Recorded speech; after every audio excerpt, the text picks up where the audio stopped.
Hi everyone, this is Nick Pollock here from Roar Lions Roar. While you're here, be sure to like this video, subscribe to the channel, and hit that alert bell so you never miss any of our new content. And if you prefer to listen instead of watch, make sure you check us out on your podcast platform of choice where you can subscribe and download each new episode. Thanks for watching and thanks for listening. Go State! Hi, everyone. Welcome to this edition of Roar Lions Roar. I'm your host, Bill DeFilippo, joined tonight by my co-host, Nick Pollock. Nick, I loved watching you at halftime talking to the Fox crew during the Fox championship game about why Alabama deserved to make it into the playoff. Yes, I do often go under the alias Nick Saban sometimes. Yeah, I was not watching halftime of the Big Ten. So I saw all the comments about the Nick Saban promotion, all that. I did not realize that was the timing of it happening, which is wild. Yes, Nick had no idea what happened until right before we recorded the pod. And if I knew he had no idea this was going to happen, I would have saved this for the pod because it was one of the most brazen, shameless, etc. things that I've ever seen. But we're not here to talk about that. We're here instead to give our immediate reaction to news that just dropped. It just dropped 30 some odd seconds ago, but it's something that we can say had been in the works for a good week or so. That's Penn State making it to the Rose Bowl. The number 11 Nittany Lions are going to be playing the 8th ranked Pac-12 champion Utah Utes in the Rose Bowl, in the granddaddy of them all. Nick, Can we start by just talking about the actual ranking? Because I'm fascinated at the fact they dropped Penn State to 11.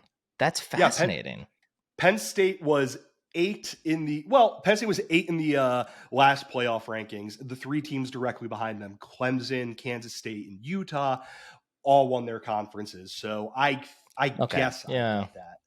USC, I think, dropped down to 10 or something. But whatever. Penn State is going to be number 11 team in the country. Win the game and we won't be talking about this. Win the game and they will be end the year as a top 10 team, all that. But Nick, I mean, I alluded to it a second ago. This is something that we had known was things have been trending in that direction for a few days. There had been numerous reports about, while Ohio State doesn't really want to go to the Rose Bowl. If Ohio State's not able to make it to the playoff, maybe Penn State can make it in. Then some losses in conference championship games put Ohio State in the playoff. Michigan beating Purdue meant there was no Big Ten champion to take the Rose Bowl spot. And now we're here. Now Penn State is heading to the granddaddy of them all.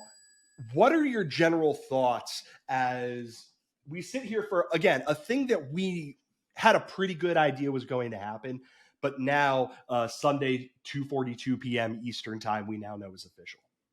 Yeah, I mean it's awesome. I'm really excited by it. I was fully on board team putting Michigan and Ohio State in the playoff in order to secure the Rose Bowl for Penn State.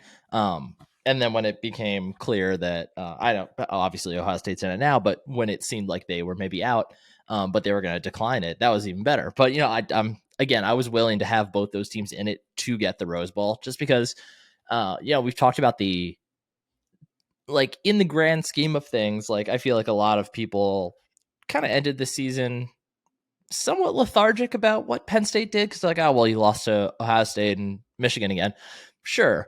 But after the last 2 years, the way that the last 2 years went, like getting a double-digit win season and a Rose Bowl appearance is so big for this program, just vibe-wise, really. So I'm really excited about it. I'm going to go to the game. It's going to be awesome.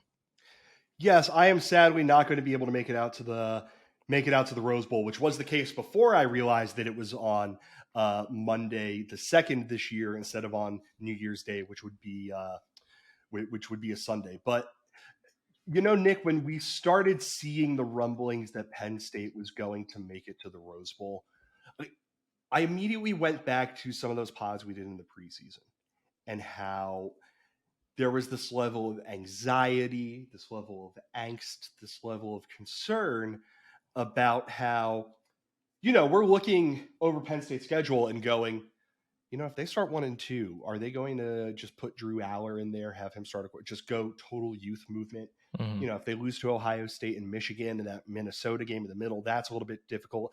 Is this a 7-win team? Is this an 8-win team? Can a few things break the right way? Are they a 9-win team? And coming into the season, I was thinking Penn State was going to go to insert random Florida New Year's Day bowl game that is on a New Year's Six. Mm-hmm. So the first thing I think of is just how grateful I am that Penn State is making it. And the fact that Penn State has had a season going 10-2, 2 losses are to playoff team. No 2-loss team in the country has 2 better losses than Penn State. Yeah. No 2-loss team in the country has 2 better losses than Penn State. If you want to talk about margin of loss, whatever, that's one thing. But in terms of the caliber of teams that they lost to, Penn State lost to the number 2 and the number 4 teams in college football. That stinks. That's a reminder of the way that how far Penn State has to go. But considering where we were at the beginning of the season and what we thought this Penn State team was going to accomplish, what we thought was realistic for them, because I think that's the important thing. Realistically, I thought 8 or 9 wins. Mm-hmm. I thought 10 wins would have been a huge stretch, and if they won 10 games, I was going to be ecstatic. And even if they won 10 games, Nick, I didn't think they were going to make it to the Rose Bowl. But now we're sitting here, and I don't know about you, it feels like Penn State is playing with house money in a way heading into this game. But boy, it'd be really nice to just win the Rose Bowl. Yeah, especially after not win. Not that I honestly, I look back on the last Rose Bowl very fondly, despite the loss. It was an awesome football game, but yeah. It would be cool to now. Were you there for the last one? Or? No, I wasn't. We are continuing our 3rd-year streak of never being in the Rose Bowl at the same time. Amazing. Yeah, so it would be nice to win it, especially. I don't know. I think it'd be nice to. I think Penn State is a better team than Utah, so it'd be nice to prove that, but. It's an interesting. It's just a really interesting matchup, I think, for both sides, and it's a fun way. It's a really fun way to end the season for Penn State and for Utah. Yeah, and we will talk in a second about the actual game itself and Penn State playing them, but I'm looking over Twitter right now as the as things start rolling in. James Franklin and Pat Kraft have put out statements about this. Jawan Sider put out a tweet with it's just a nose and a bunch of rose emojis. The Nittany Lion tweeted, "I smell roses." Sean Clifford put a post on his Instagram account where he said, quite frankly, dreams do come true. See you in Pasadena, and it's just a picture of the Rose Bowl. And it's a picture of Sean Clifford when he's that has to be a 10-year-old Sean Clifford standing outside of the Rose Bowl, holding onto a football and just thinking about it. And like, it's one of those reminders, Nick, that Penn State didn't make it to the playoff.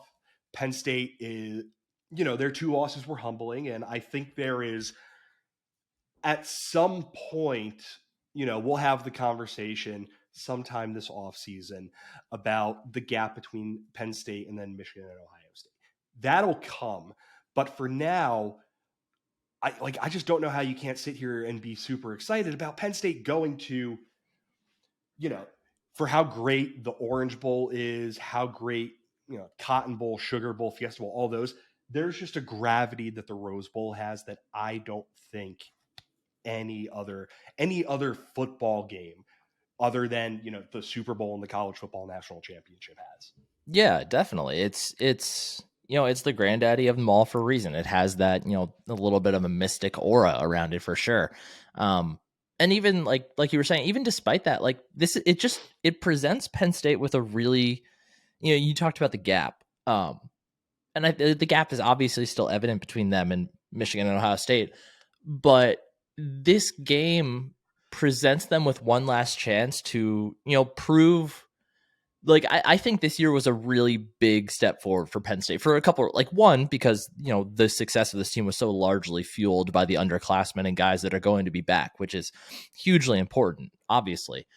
But, I think this was a different Penn State team than the other, 10-win type teams we've seen in the past, because to this point, every other, successful James Franklin season has involved a loss to a team they shouldn't have lost to. And they were able to avoid that this year. Not only that, but aside from, a weird Thursday night opening week game at Purdue, and then the weather completely destroyed that Northwestern game. So two obvious, caveats there, but every other game Penn State was supposed to win, they rolled, they dominated, and they took an Auburn team, at the time that we weren't sure what it was going to look like, and they steamrolled them as well. Like, yeah, this was a much different looking Penn State team, and I think one that, I think portends much more success in the future, especially with the personnel they have coming back, and getting a chance to, kind of cap it off against a very good Utah team in a setting like the Rose Bowl is just a really cool extra layer of validation for what they did this year. Yeah, and it's how do I want to phrase this? The way that James Franklin played this entire season, you don't want to judge until the season's 100% over, but damn near perfect. Mm-hmm. Penn State, again, came into the season, their over-under was what, 8.5 wins, Nick? Mm-hmm. Total was 8.5 wins. They get over that. That's just a reference point for this. And they did that by mixing, we're trying to win as many games as possible with our veteran guys who have gone through, some nonsense the last couple of years, a couple of really difficult seasons, with some of our most talented contributors are first and second year players, and we're going to try to fold them in, get them game action, and get them up to speed on this level of college football. And Penn State did that in such a way, with the old guys shouldering the load that needed to be shouldered by older guys, and the young guys showing the kind of talent that makes you excited about what the future holds, that now they're paying it, like that is now being paid off with how many kids in that locker room.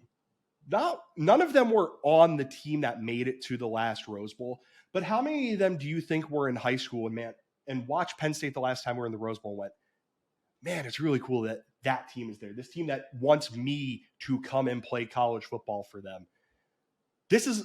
They're in the Rose Bowl. They have a guy like Saquon Barkley back there. They have Trace McSorley doing Trace McSorley stuff. Chris Godwin doing Chris Godwin stuff. I want to go play for that kind of team. It's a full circle thing for them. It's a full circle thing for James Franklin, whose first New Year's Six Bowl in a Penn State's head coach, as a college football coach, was going to the Rose Bowl in 2016.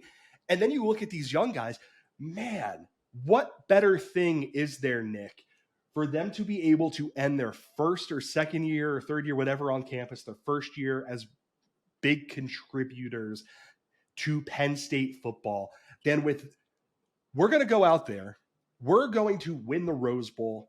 We are going to try and win the Rose Bowl. Knock on, my dog's over there, he might bark. Knock on wood that they end up winning the Rose Bowl, and use that as a springboard into next season, a season that you and I and plenty of other folks think could end up with an appearance in the college football playoff. And, before we get into the matchup and pay some bills, that sort of thing, I just want to take a second to talk about James Franklin, Nick, because you and I talked about it all season long. This is a Penn State team that really, really needed to have a big year. There was a lot of weirdness surrounding the program, how James Franklin was carrying himself, with, other jobs coming, calling, that sort of thing, with commitments being made to the program in the form of an extension for him, more money for this, and this. They needed to deliver. Mm-hmm. And they delivered in such a way, Nick, now James Franklin is heading back to the bowl game that, it got through his fingertips in 2016 or 2017, I suppose. I have to think this is a really good way to crown what might be his best coaching job. And two, I have to think he's going to have that little something extra, that little extra juice, a little extra fire to get his team prepared for this football game. Because finishing off this particular season with the win in this particular game, boy, that would be something. Yeah, and it's not worth rehashing all of the situations and circumstances that led to the tough couple of years that preceded this one. But I think, when we think about just James Franklin's, legacy, I think the last time they were in this game, we've talked about how like that 2016, the 2016, 2017 rosters, like they arrived early. Like Penn State was not ready, like on a large scale. They were not, those rosters were not ever supposed to be as good as they were. Like they were not built to really sustain that success at that moment just yet. They just, managed to gather enough like true elite NFL type star power all at once on offense, and then they had the guy to, pull the right levers and push the right buttons, and Joe Moorhead to really get it cooking, that they were able to capitalize on that. But the years after, we saw the downtick. They got to that 11-win season then in 2019 also, but we saw the little bit of step back. Whereas this time in the Rose Bowl, like this really feels like the springboard. Not that the last time did feel like a springboard as well, because we knew so many guys were coming back in 2017, but it really just felt like a springboard for the next season.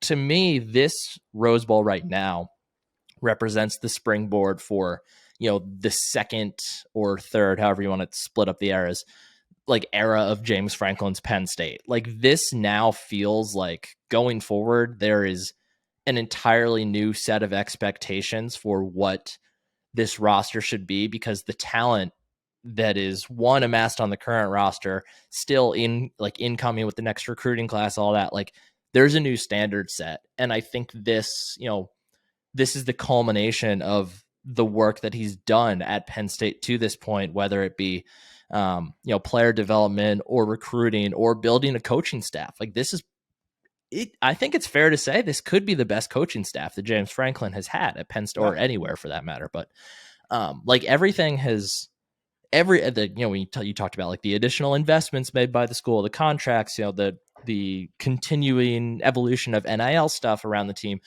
It all feels like it's bubbling up in unison now. Whereas before it was just the immediate personnel side of the pot was kind of boiling. Mm-hmm. Now everything is working together, and it really seems like it's getting ready to explode. Yes. Speaking of getting ready to explode, folks, your closet can explode with t-shirts from Home Field. You like that one? Mm-hmm. Can explode with t-shirts from our sponsor, Home Field Apparel. If you're a college sports fan on the internet, surely you know who Home Field Apparel is. But if you are not, they're a premium collegiate apparel brand. They are based out of lovely Indianapolis, Indiana. We were almost going to have an incident with them, depending on who Penn State could have played in the Rose Bowl, but we will talk about that in a second. I'm currently wearing my We Are shirt from them. Like everything that I have from Home Field Apparel, I truly love. They're comfortable. They're unique. The designs are awesome. Make you feel a little bit closer to your school, the school that you love, or a school that you're interested in, you want to learn more about, if you've always been fascinated. I've mentioned on the pod before, after St. Peter's made a run to the Elite Eight last year, I bought a pair of St. Peter's joggers from them. They're one of my favorite pairs of pants. I am a big fan of Home Field Apparel. They, of course, sponsor this podcast, and because they sponsor this podcast, you were able to benefit from that. If you are a new customer, you can use the promo code ROARLIONSROAR, one word, all uppercase, to get 15% off of your first order with Home Field Apparel. Again, if you're a new customer with Home Field Apparel, use the promo code ROARLIONSROAR, one word, all uppercase, for 15% off of your first order. Thank you again to Home Field Apparel for sponsoring this podcast. Nick, let's get back to talking about the Rose Bowl and talk about the game itself and who Penn State's going to be playing. The 8th-ranked Utah Utes, the champions of the Pac-12, after a win that they picked up over USC over the weekend, finished the season 10-3. Again, our number 8 in the college football playoff rankings, heading into bowl season with Penn State at number 11. First time that these two programs have ever played football against one another. I think this is going to be an awesome football game. Yeah, the first time they've played, but Utah, very spiritually fits in with the Big Ten West, so I don't think it's going to feel that different. But yeah, it's a really cool matchup, and I know the thing we were talking about in the Slack was when it seemed like if USC had been able to clinch the Pac-12, it looked like this was going to be a game between Penn State and Washington, which would have been fun just for the Michael Penix rematch, and the fact that Washington has such a high-flying passing attack would have been fun to see against Penn State secondary. But I think this game against Utah is a much better test of, I think the big thing that we've seen from Penn State this year is that one of the reasons they've been able to improve so much is because the offensive line play, defensive line play, and the running game have been so much better.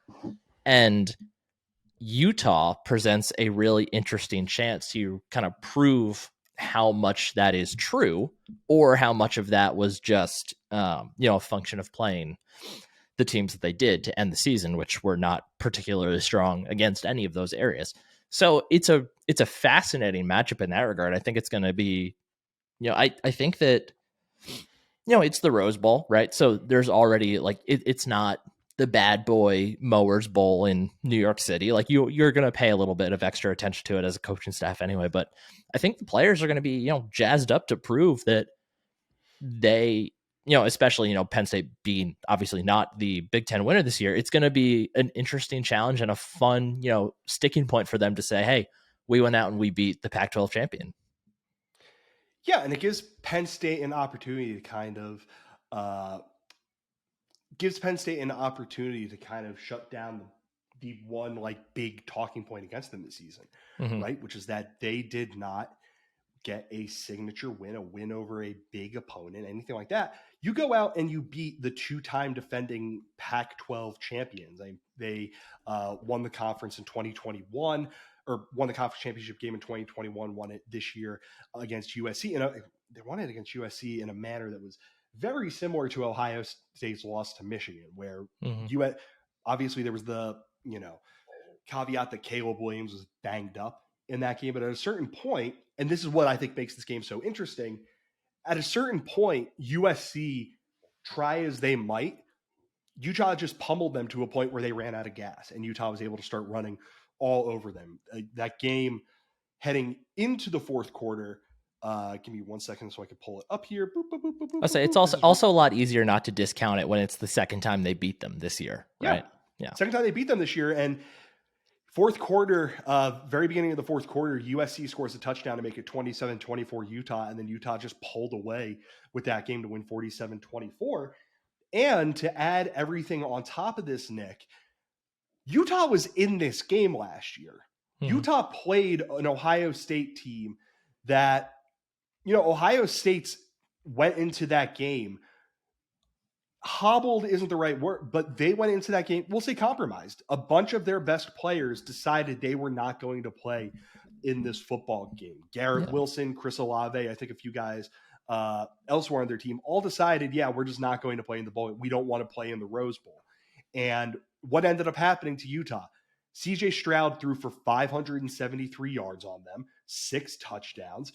Jackson Smith and Jigba, 15 receptions, 347 yards, 3 touchdowns. Marvin Harrison had 3 touchdowns of his own. You really think this team is going to come into this football game and not want to get a little bit of revenge? I don't want to say revenge for that, but kind of save face a little bit considering how that game went for them. That was an embarrassing way for them to lose that game to an Ohio State team that didn't have a number of their best players. They're going to want to come out and they're going to want to put on a show this time against a Penn State team that, love them as much as we do. I think you would agree with me. They are not as good as last year's Ohio State team. So certainly not. I'm fascinated in seeing how Utah approaches that. You and I, we both watched the Pac-12 championship game, and at a certain point, it became evident to us that Penn State wasn't going to play Washington. USC wasn't going to get into the playoff. We're going to talk about this game more and more over the coming weeks because we need content. But what are just your general thoughts on this matchup and what it presents to Penn State going up against a really good, really solid Utah team? Yeah. It's like you said, it's really not all that different from playing let's say peak Wisconsin necessarily. And then really quick to your point. Yeah, obviously Utah is not looking for revenge against Penn State per se, right. But it's not a secret that there's a perception that the Pac-12 is a weaker conference than the other Power Fives. So it definitely is a point of pride for them to say, hey, we can go out and beat a really good Big Ten team. So it's not revenge necessarily, but it's definitely a similar wavelength. But yeah, Utah, they're going to try to punch Penn State in the mouth. And like I said before, this is a really good test for where Penn State needed to grow coming into this year and where it seems they have grown. This is a great opportunity for them to cap off the year and prove that growth either happened or didn't. Not to say that, the success or failure of that in this one single game is the end all be all for the year, but it's a Utah team that they're gonna be physical with you. They're gonna run the ball straight down your throat if they get the chance. They score, they hold teams off the scoreboard. This is a really good football team. And I think there's probably a lot of Penn State fans who, unless you watch the Pac-12 championship, you probably haven't really heard much from Utah since their week 1 loss to Florida, which I think it's fair to say they're a much better team now than they were in that week 1 game. Yeah. So agreed. It's again, like, I don't think it's going to feel all that different than playing one of those Big Ten West teams when they're, on the up, but it's just, it's a different kind of game than Penn State's really had this year so far. It's like, because I mean, you can draw similarities to Michigan, I guess, but it's a bit different than that, I think. Yeah, and this is a team whose entire brand is based on physicality. Their quarterback, Cameron Rising, one of my favorite players to watch in college football. It's fun.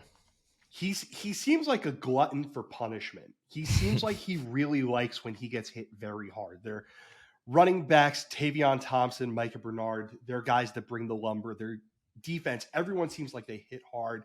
They are coached incredibly well. They know exactly where they need to be.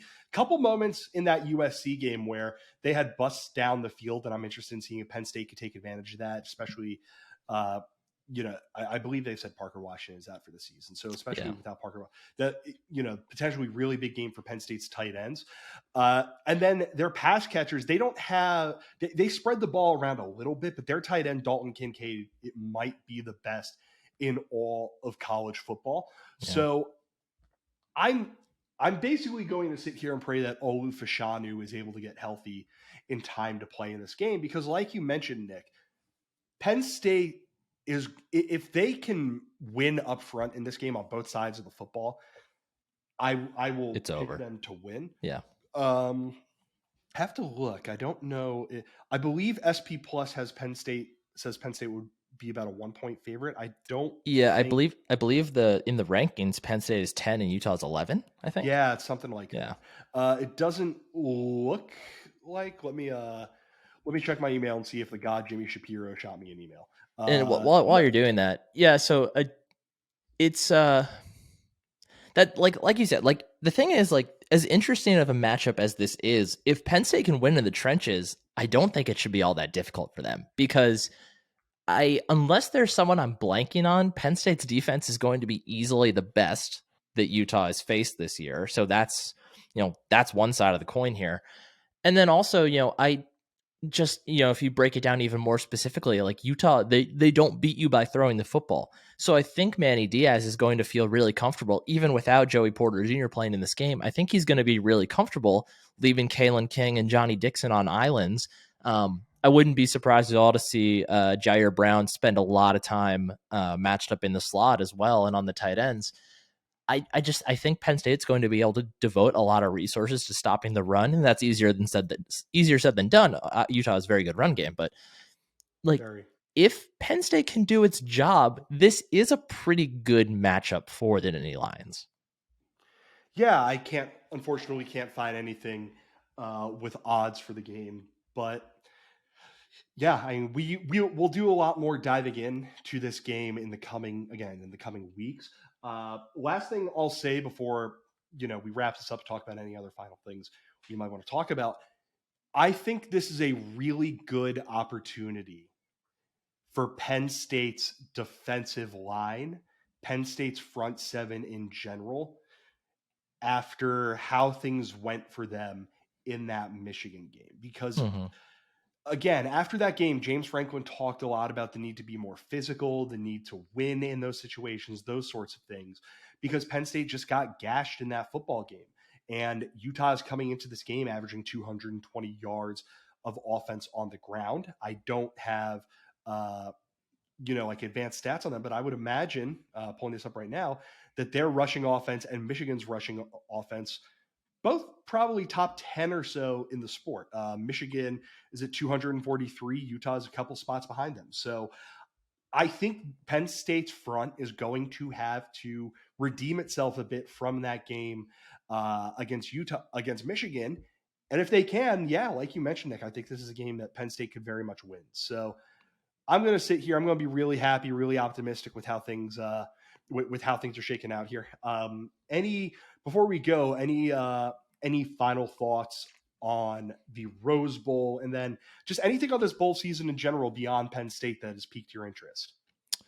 I think just the bowl games in general, just because it feels like more than most years we know so little about college football this year. Like no one has any idea who's good and who's not. So I think I'm going to be a little bit more invested in watching other bowl games than I typically have been in the past. Because it's not like I won't watch other games. It's more just, especially around like the holidays, right? It just kind of becomes background noise in a lot of cases. But like especially the New Year's Six bowls, like Alabama, Kansas State, that is a fascinating game to me because I don't think Alabama's actually very good. Well, the thing, Nick, how many times have we seen over the years Alabama misses out on the playoff and then they go into, a New Year's Six game and have zero juice? And if there's one thing you could say about Kansas State, that team is going to be fired up for that football game. I do wonder if that's different this year for Alabama because like this wasn't like they lost a playoff spot in the last 2 weeks type thing. Like they've known for a bit that they're not going to be in. So I wonder if that plays a part and all. But yeah, I mean, overall, it's just there's a lot of really interesting and fun matchups. I mean, Clemson, Tennessee is sadistically interesting. Tulane and who's Tulane playing? Tulane is playing the mighty Trojans of that's USC. Right. Yeah. That's a really fun matchup. Like there's a lot, and even the playoff matchups themselves should be really interesting too. So I'm just excited to watch football around New Year's this year. There's a lot of really enticing, entertaining matchups, and Penn State Utah is one of them. So it's going to be a fun bowl season. So what would be funnier? Ohio State and Michigan in a rematch and Ohio State wins, or Ohio State and Michigan in a rematch and Michigan wins? I can't believe you even have to think about this. Well, the thing is, I'm thinking more about the people on social media that I interact with and follow more. Like I have more Ohio State on my timeline than Michigan, I think. But I think actually, you know what I think is the funniest outcome? I think the funniest outcome is Ohio State wins it all. Michigan loses in the semi, so Ohio State wins it all without playing Michigan again, and then both sides still get to be angry about something. I think that's an interesting outcome. I had not considered that possibility because the funniest thing to me is Michigan whooping up on Ohio State third game in a row, and this is where I remind everyone that I live in Columbus, Ohio. So I don't think anything would be funnier than getting to just like take in the beauty that would be Columbus sports talk. I don't think I mentioned this on the pod. I got back to Columbus after, a weekend of doing stuff on the Monday after Ohio State, Michigan. And I turned on Columbus Sports Talk Radio, and the cope that came out from that, there were so many random schmucks just saying, now listen, I know that this person involved in Ohio State football knows more than I do, but it was beautiful. I need that again. I think Ohio State pummeling Georgia and getting their hopes up and then going on to play Michigan and getting pummeled would be funny. But like, I also, I'd probably pick Michigan and Georgia to make it to the championship game. And can I present another alternative? Sure. Ohio State beats Michigan, and then Jim Harbaugh leaves for the NFL. Because then at that point, do Michigan fans even care that they won the game? Probably not. Probably. There's a lot of fascinating routes this can take. Who are you picking to win the national championship? I mean, I don't hate the idea of putting money on Ohio State. Really, Same. Especially if Smith and Jigba is able to come back and play, and Travion Henderson as well. I think Mayan Williams, he'll be back. He's healthy now. I don't, whatever he's just real quick. Current odds: Georgia minus 130, Michigan plus 250, Ohio State plus 400, TCU plus 1800. I think there are much worse bets than throwing $100 on if you have this kind of money, throwing $100 on Ohio State. Yeah. I actually really I would not mind putting money on TCU to get past the first round, just because I think Duggan is a really interesting challenge, but I don't see them winning at all. But yeah, I mean, the smart money is obviously Georgia. Yeah. But I think the best value here is Ohio State.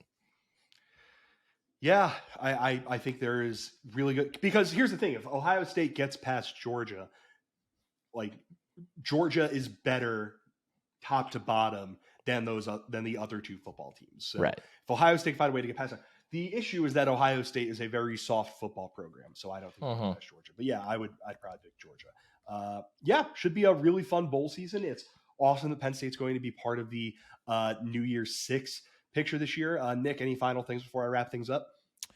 No, I don't think I'm looking forward. I'm looking forward to this upcoming month or so more than I have in the past. Obviously, like the build up to the Rose Bowl and Utah will be fun, but all the stuff that's going to happen in recruiting and the portal and all that, it's going to be a really, really fun month, I think. Yeah, and we haven't even had England bowing out at the World Cup, which is going to be funnier, more fun than anything.